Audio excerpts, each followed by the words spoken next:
Hello बच्चों, let's see the question and the question is the secondary structure of protein refers to. Protein का जो हमारे पास secondary structure होता है वो हमें क्या बताता है। तो एक्चुअली बेटा आपको पता होना चाहिए कि सेकेंडरी स्ट्रक्चर ऑफ हमारा जो प्रोटीन होता है बेटा, वहाँ पे हमारे जो प्रोटीन होते हैं वहाँ पे लॉन्ग चेन ऑफ पॉलीपेप्टाइड जो होता है ना, लॉन्ग चेन ऑफ पेप्टाइड जो होता है वो आपका एग्जिस्ट कर सकता है, ये आपको पता होना चाहिए।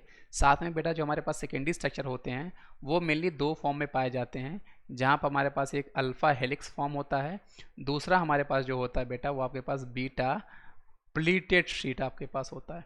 तो ये दो तरह के स्ट्रक्चर जो होते हैं बेटा वो हमारे पास सेकेंडरी स्ट्रक्चर में मिलते हैं। अब एक्चुअल में यहाँ पर होता क्या बेटा, यहाँ पे हमारे जो जो आपकी पॉलीपेप्टाइड चेन हमारी होती है, जो हमारे पास पेप्टाइड लिंकेज होता है बेटा, उसका NH ग्रुप जो होता है और दूसरा उसका एडजेसेंट जो आपके पास C डबल बॉन्डो ग्रुप होता है, ये आपस में क्या कर रहे होते हैं बेटा, ये आपस में हाइड्रोजन बॉन्ड बना रहे होते हैं। और बिकॉज ऑफ हाइड्रोजन बॉन्ड के कारण बेटा ये हमारे क्या होते हैं, ये कैसे हाइड्रोजन बॉन्ड बना रहे होते हैं बेटा, ये अल्फा हेलिक्स के फॉर्म में क्या होते हैं बेटा, ये आपके राइट स्क्रू की तरह होते हैं है ना, ये आपके राइट स्क्रू की तरह हो जाते हैं।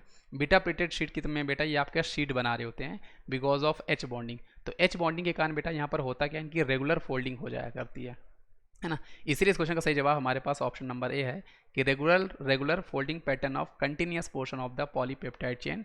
और ये क्यों होती है regular folding, because of formation of H bond, hydrogen bond. और हाइड्रोजन बॉन्ड किसके बीच में बन रहा होता है बेटा, हमारे एडजेसेंट जो होते हैं, एक तो हमारे पास बेटा NH है ना, पेप्टाइड जो हमारे पास चेन होती है उसका NH का हाइड्रोजन, और जो हमारे पास ये C डबल बॉन्डो ग्रुप होता है उसका ऑक्सीजन, ये आपस में कर रहे होते हैं। तो आई होप आपको ये कॉन्सेप्ट समझ में आएगा बेटा।